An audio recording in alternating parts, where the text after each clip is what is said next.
Hello, and welcome to The Distillery. I'm your host, Harry Lee Shanglun. Today we have special guest Paulina Samy joining us. Hi, Paulina. How are you doing? Good, how are you? Thanks so much for having me. I'm doing really well, thank you. Thanks. I'm sorry about the lag situation. I just feel like I'm all constantly apologizing for it. I'm really excited to chat with you about all sorts of different things. Paulina, you're a game designer, an artist, a sculptor, a historical sword fighter, which is awesome. How did you, and also the creative director of DragonBear Studios, a game making studio. How did you get into all of these things? How did you get to what you do now? When you say it like that, it makes me think that actually, yeah, I have a strange assortment of eclectic interests. But yeah, that's definitely true. I guess I grew up reading fantasy, a lot of fantasy. I read probably way too much adult fantasy as a child, um, and that kind of led to these eclectic interests of like fighting is something I read about. I'll just go do it. And also like martial arts is definitely something that I did as a teenager, and it was very exciting. And it's a bit like dancing, which I also like to do. So all of this kind of fed into a couple of years ago where I was like, you know what? I actually realized that I've been making games when I was at a very young age in like Excel spreadsheets, but I didn't really think about it like that. And also coupled with like, a decade or more of like playing tabletop and RPG games made me just think, actually, I would really like to explore some interesting themes and narratives in a game setting. And I guess that's kind of how I'm here. That's awesome. And what was the transition like into formally creating a studio that you're now the director of? Yes, it was tumultuous. um, Not the kind of the running or anything, just like getting all the resources together, getting the time, getting the funding, finding the right people. There was a lot of things to do, and it kind of still takes up a lot of my time when I kind of wish I was designing or working on other things, but I'm actually still doing core business and managing the studio. But that's, I guess, a reality you find out when you take on a project like this. And the studio, DragonBear Studios, is working on a game. It's really fun. I got to play it actually at Indigenous Comic Con here that was organized by Keenan, who's I've actually had on the Distillery in the past. Oh, And wonderful. it was a really great chat. Yeah, can you tell us about the game that you're making? Okay, so I'm making a game called Chaos Tavern. Spoiler alert, we're just about to change the name to Enchanted, in with two N's. So we hadn't really announced it or anything, but I think we've got a terrible job of keeping it a secret, so I'm just going to tell you all. And it's kind of about... This is exclusive news. That's right, just for you. It's about kind of these four adventurers, and like they are from different places, and they've come to visit their friend Taram, who's an Aboriginal warrior in Australia. And they went for a stroll down the road, and they kind of noticed this inn, and they were like, "This is a really strange thing. What's going on?" And this wizard kind of pops out and is like, "Hello, adventurers. Would you like to run an inn?" So the adventurers say yes, and that's what the game is about. It's about kind of dealing with this bizarro wizard in a fantasy kind of inspired Aboriginal land, and doing all sorts of like fun fantasy things. But we were really like interested in exploring kind of non-European fantasy and wanting to see what it looks like. So is that your question? Yeah, absolutely. I mean, at this point, I have to ask a very silly question, which is this just autobiographical? Like, are you making games after a wizard told you have to start a games business on, unceded Aboriginal territory? I don't think there's any actual wizard, but I'm sure there is certainly some elements there. Yeah. I forgot to mention the core of the game is about making magic potions and meeting customers and helping them in every day, and that involves cooking and all sorts of other things. Yeah, so I mean, I got to play this, as I mentioned, and it's a very frantic, cooperative kind of game. You're moving around, doing little tasks, creating potions, nabbing little thieves that try to steal from your accounting section of the inn, which is adorable. Those thieves are like cat burglars. They're literal cats. Yeah. So good. I was like, I want to talk about cats and their destruction of the Australian landscape. We're going to have cat burglars. So that's what that's about. So this is what's kind of staggering to me, right? That like a lot of the themes and subjects that you're put in with a very humorous and adorable twist are actually based on some pretty serious issues of like colonialism and like social complex issues that we're dealing with. Is that on purpose? What's your approach there? Most definitely. I think that at the end of the day, when we play a game, usually we're out to have a good time. And in this case, when you want to play a cooperative game, you want to do something with your friends. And I think that is a nice place for exploring some of these issues of the world. And if we make a safe, happy place, then we can be like weird or guilty or challenged, if that makes sense. And I think that let's talk about these things in whichever medium makes people most comfortable. So what other examples do you have, I guess, in your game of how you're thinking about these issues or about representation? Yeah, that's kind of a big one. For me, I felt like growing up in Australia, all the TV shows on Netflix and whatnot were very, very, they were super white, to be honest about it. Like, I felt like people like me doing like in really shows or usually doing anything interesting, if that makes sense. And I felt like I think there should be more, people of color in games, and definitely also like more queer people in games. And I want to see more representation happen. And I think that's something that happens in the context of the game, but it's like it's not there in a confronting way. It's just that's what this fantasy world looks like, if that makes sense. Did that answer the question? Like yeah. So I'm like thinking about when we imagine fantasy worlds, oftentimes it's really like white or yes, or like weirdly racially coded. That like in Tolkien's fantasy world, at least orcs and the kind of brutish, thuggish races, and I think it's no accident that they're considered races, are coded as like the people of color. Yeah. So we're just gonna have people of color in our game. Just not make them trolls. We'll also have like what a radical concept. Yeah, like we'll also might have some like random people that like might be purple, but we've also got all sorts of colors. So it's not like it's coded that the purple people are the brown people. There are actual brown people in the game. Right. Okay. Yeah. But definitely, there's a lot of other kind of themes that I wanted to explore in there.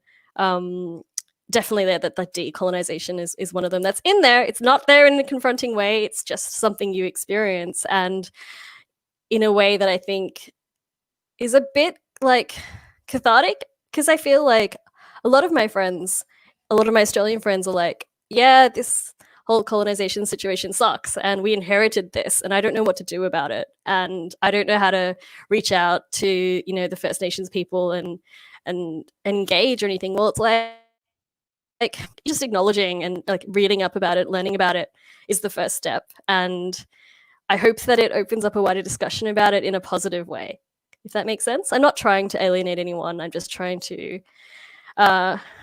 make a fantasy game that's definitely inspired by things, which is what fantasy is. I really like that approach, and also that kind of definition of fantasy, that like you're creating a fantasy world that is a reprieve and a almost like utopic reflection of what you want to see, which is really cool. Can you take us a little bit like behind the scenes in, I guess, like from Netflix and from discourse around television and movies, we would call it a writer's room, but like what's the game design equivalent, and what are the conversations happening there? What's the process of having Aboriginal characters in your game, etc.? So it's been a really interesting process. It started off with Phoebe, who I know came in a few weeks ago on Distillery. That was a really cool interview. Phoebe kind of was there at the start when we really started the company. She was there, and since then it's expanded. So we have two Indigenous, a Torres Strait Islander, and the other one is from also the same areas Phoebe, and they've brought a lot to the team, having core artists there as well. Actually, it's kind of exciting that our team is one of the most diverse teams in Australia. Like, I don't know if you've ever seen one of the screenshots, but sometimes we joke about like how like Ben is like the token white guy, but that's not the case. Like, it's a very diverse team, and like there are a lot of like experiences that come with that, and I think that's more interesting to me. And so yeah, so a bunch of our musicians are like all of our session musicians are Indigenous, and also we've had a bunch of other consultants come on to kind of really expand our horizons of what this could look like. Yeah, that makes sense. It's so cool. I mean, it's something definitely to be celebrated, and also as a, I guess, like example or something that people can look to and say, yeah, this can work, or this is something that is achievable. I guess, like, partially, Yeah, I like, don't know whether you. Oh, sorry, go on. I was going to say, I wanted to create a space where like Aboriginal designers could feel free to make whatever contemporary expressions that they wanted to make, if that makes sense. Like, I feel like sometimes there's this perception that art has to be, you know, traditional art, or it's not Aboriginal art. It's like, no, that's not true. It can manifest in many, many ways. And I guess we were just really excited about creating a space where that could like unveil something really beautiful. I'd love to turn now to some of your other interests. In addition to game design, you're a multi-talented artist in lots and lots of different fields, such as sculpture, and you mentioned dance before.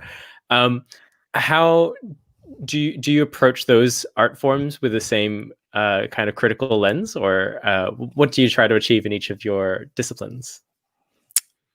It's really interesting, but I feel like, I don't know, maybe just I like to explore something really deeply, and then after a few years I might get bored and move on to something else. But I do feel like every single art form feeds into another. Like, so I studied martial arts, and then that led into dance. That led into like aerial dance, which is a whole nother. That was really fun, actually. And that led into, for example, that helps me with my with directing animation and things like that. I know how things should move, and I know how things shouldn't move. And that also leads into, yeah, the aesthetics of things, and big circle. It sounds like you're saying the fact that you can draw from different disciplines, borrowing like language and knowledge, actually helps you create better art overall. I like the way you said that much more eloquently than I did. No.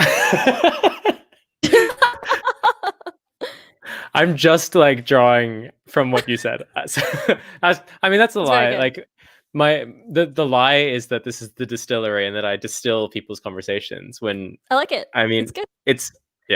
It's not exactly what happens, but I like to pretend that it is. Yeah, so you also do historical sword fighting. And I remember having a conversation with you during free play about this, but can you tell our listeners, our viewers, what is historical sword fighting, and what do you do in it? Okay, so it's this thing, specific that I do is called historical European martial arts. And what that means is it's martial arts that has very much come from Europe. It comes from actual like historical scholarly textbooks, if that makes sense. And a group of people, a club, will get together and be like, okay, let's see if we can interpret what these strange rantings from a few years ago mean, and turn that into like functional ways of fighting that represents what would have happened in the past. So you're looking at like old manuscripts and trying to interpret what they would have actually been in motion? Yeah, definitely. Sometimes there are even pictures, which is cool. The pictures help a lot. Yeah, and also I guess to take into account, there's also sometimes if it's an Italian or a Spanish style as well, it would have been translated. So sometimes there are multiple translations.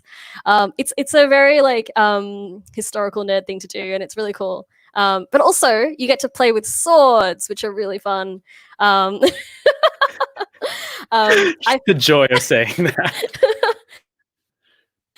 there's so much beauty to it. Like, I love the way that when you hit another sword, it makes this clang sound, and it's just this beautiful resonance that each sword has a different sound, and each sword will make a different sound based on what other sword hits it, and it's just it's nice. But there are other like benefits too besides just the sound of the clangs. I felt like sword fighting taught me how to take a hit, like in a way that kickboxing didn't, for example. That makes sense. It teaches you really good style. Historical sword fighting is usually very similar to classical dance. So there's also, another intersection there of I felt like sword fighting was to pick up after, a decade of learning dance. Except you definitely want to hold your ground in sword fighting. Don't let someone lift you. That's one thing I struggled with sometimes. Sorry, just like the visual image that brings is really good. It's just like, oh, dance teaches me to let people lift me in an elegant way. Oh, wait, sword fighting says to hold my ground. So, yeah, a lot of learnings there. That's so cool. And I mean, you mentioned that it's a kind of historical nerdy thing where part of it, at least, is translating texts and documents. And so there's almost like a academic quality to this pursuit. But then the other side of it seems really not what you would think of as academic exactly. It's like the art of motion and actually using your body in interesting ways and performing this thing that started out as theory and turns into praxis. I said praxis even though I meant practice, but Well, I don't think it did turn out as theory. It started from codifying real like armory practice, like practices from these sort of voluntary. So yes, but I do agree with you. It has that interesting effect, and you don't have to go into the texts if you don't want to. Like each club has a teacher usually, and that person will kind of teach you or discuss the element of the line that we're discussing and how to interpret that. And I think it's also a nice critical thinking exercise too, because you'll have a line to interpret, and then one of the questions will be like, how will this defense help you in X, Y, and Z positions, knowing that, there's no golden rule of how to fight every and you only have a split second of a reflex to do so. So yeah, it's a lot to that. I mean, the thing that's coming to mind is that scene from Princess Bride atop the cliffs, after they've climbed in. And they're just like, actually, oh, yes, I see you're using this defense. Actually, I did learn Capoeira, which is referenced in Princess Bride. Capoeira is a Spanish style of rapier. So yeah, it's pretty good. I like it. And who does historical sword fighting and European martial arts? Okay, so Australia? There's actually quite a community, particularly in Melbourne. There are at least 5 clubs, and they all teach different styles. They all have like multiple teachers usually as well. So so for example, I'm in a club where we learn silver, which is an English style of broadsword. But I've also learnt in other clubs in different places in Melbourne. So I think you can find humour instructors and clubs all over the world, to be honest. It's just a little bit of a thing that I think it might be not something very commonly talked about. And what's the culture of these like clubs and places? It very much differs from club to club. The club that I'm in is really great. We've got a really nice diverse mix of women and queer people and things. So it's a lot more relaxed and it's very accepting. But like, it's also just like a nice place of play, if that makes sense. Like a lot of our warm activities are like, Octopus, that game is from a child. We play all sorts of silly games. It's like tag, but if you get tagged, you become a tentacle. Yeah, exactly. Like all sorts of like fun games in the warm up, I feel make it a really fun experience. And it's like, that element of play definitely, it regresses you back to when you were a kid sometimes and you're just trying to move, and it's a really fun. I think every club will be different, but yeah. The picture that I'm getting of, I guess, like your creative practice is one that centers people and play, right? And through the constructs of like fantasy, which you grew up with, you're trying to create safe places to explore serious issues. Is that fair to say? I think that's a pretty good distillment. It's Yeah, I feel like slowly as I do more and more of these, I get a little bit better, but I'm still pretty trash. So we'll see how we go. I don't know. I Um, think you're doing pretty good. So Thanks, Paulina. Something that we didn't talk about pre-show, but I saw in your tweet is puns. I didn't just see it in your tweet; I also saw it in your Twitter handle, Paulina Punlina. You should follow Paulina on Twitter, by the way. um, yeah, tell me what's your your love with puns? What's up with that? I don't even know where this came from, but like they're just really fun. Particularly in like parties and things. It's just fun to like kind of interrupt a whole flow of something by making a joke that's like I don't know, I just find it really whimsical, humorous. It's nothing too serious, but definitely I will be filling the whole game full of puns. And I wish great luck and love to game localizers. Yeah, wow, I didn't even think of that. That's oh boy. And humor as a vehicle of communicating with people and talking about these issues. Do you have any particular like angle of that? Do you have a like or dislike of different types of humor, and what kind of humor will we expect in the game in addition to puns? I'm hoping there'll be a lot of like physical humor. Um, I think that that's something interesting in games. And also just like the nature of carrying objects and they fall out, and like I think that letting players create their own humor from ridiculous things that might happen in the game is a nice way of creating a play space, as you spoke about. Definitely, there'll be a lot of humor in the writing and the dialogue as well. But also just like it's fantasy. Like, let's have fun here. Let's have some super whimsical things happen. Let's have some wild animations that are totally over the top. I don't know. That's just maybe that's just my flamboyant personality or what coming into the game. But I think those things are just interesting. And is the humor a vehicle for anything in particular, or is it like mostly to capture audiences and keep them engaged with the game as it slowly feeds on feeds them secret bits of knowledge? I don't know if vehicle is the metaphor that I would use. I think it's more like something that's a part of the environment. And I think it's something that relaxes people while being engaging. So yes, I agree with you in that sense. But yeah, I think it is mostly though that like it's also just a different environment. Like many people play games for immersion and sometimes for escapism. So I think those are the kind of things of why we'd like to make it really fun in that particular way. And we're certainly in a time where that's kind of necessary, right? Or highly valuable, given all the stuff that's happening in the world. Yeah, because I'm reflecting. Yeah, you can feel the mood shift as we go into the serious topic of it. But like, for example, you live very close to the flats, the public housing flats that are actually in lockdown at the moment. What's it like being in lockdown quite close by to them at the moment?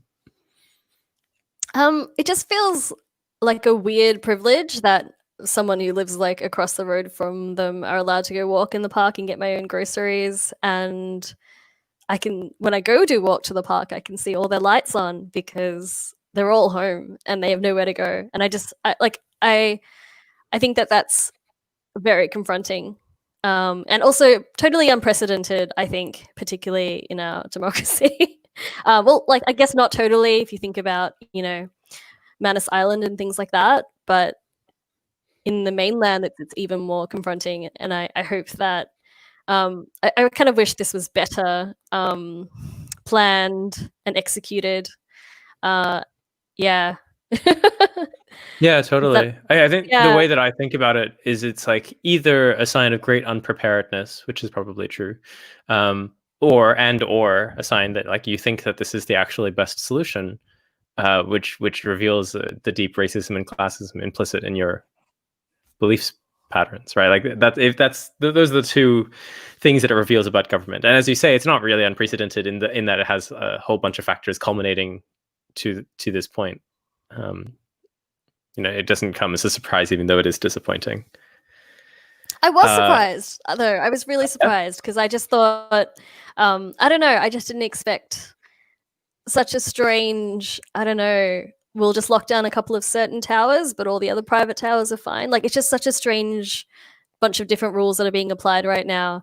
And I totally understand, like, the health emergency and everything, but I think there's a way to do things that don't criminalize and disenfranchise people even further who are already quite vulnerable.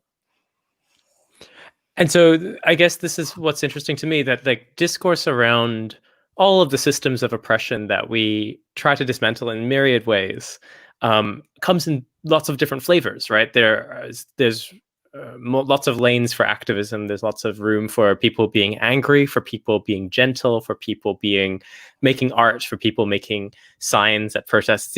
Like all of these things are really important. Can you tell me a little bit about the position of soft games as one of those arms of activism?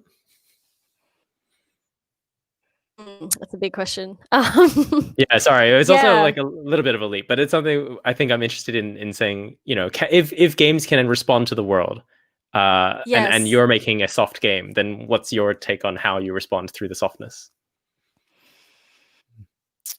I think that the softness is about creating a space of understanding. Because we're not going to go walk into a place that's totally different to what we're accustomed to, the frameworks that we're thinking. And so they're not just really, if they weren't soft, I feel like they'd be quite uninviting. And it might not feel safe. And so therefore, I feel like if that's the case, you might be on guard when you go there. You might not take in the experiences that are interesting to learn. And that's what I think is alluring about the soft spaces. And I also think there's an internal external thing. Some of these games are made for the creator to be able to express how they're feeling. And some of these games are made for the audience to learn something or to hope to open discourse on particular things. So those are very different aims, and they create different games. But I think that just like Animal Crossing, soft games do have a big place. Particularly in a post-COVID world, and I think that's a good thing. I think it was nice to like go visit your friend on Animal Crossing in their island and learn about their personality. It's a very different game to what I've seen, and I think that's really cool. And I think that feeds into that representation discussion we've had of like, we want more different alternatives, different avenues, more representation of different types. So yes, sorry, Animal Crossing is maybe like the bad example of that, specifically along the axes of race or gender that we're talking about. But just like even the idea of multiplicity and alternatives to hegemonic norms. And one norm is that video games are violent and hard. Yeah, or that video games are like hyper realistic. Like, I think also it's just nice to see different styles, see more stylization, see different colors come out, different palettes, and definitely, violent, not violent options are something that I think is important. That's something we're trying to make in our game, have a non-violent and violent path for all the kind of encounters that happen. It's difficult. It's extra challenge I probably didn't need to do, but but hopefully it executes well when we do it. So I think you've just summed up all of game design. It's an extra challenge that I didn't need to do. Yeah. Yeah, it is. Yeah. Paulina, this has been so fantastic. If people want to follow your work and the work of your studio, where should they go? So on Twitter, you could follow me at Paulina, or you could follow us at Chaos Tavern. We may possibly change the name there since we're changing the name of our game, but definitely my account will talk about that if you ever can't find it. Or alternatively, DragonBearStudios.com is a place where you could subscribe to our mailing list, and I will one day send a mail. There it is, DragonBearStudios.com. Brilliant. It's been so wonderful to have you here and to chat about all manner of things. Take care and stay safe. Thank you. You too. Thanks for watching, everyone. This is The Distillery, a casual series of online interviews. I'm your host, Harry Li Shanglun. You can check out future guests and previous episodes on our website, distillery.site. And you can follow us on Instagram at distillery.site and Twitter at distillery_site. New episodes released daily-ish, so do check back. Take care, everyone. See you soon.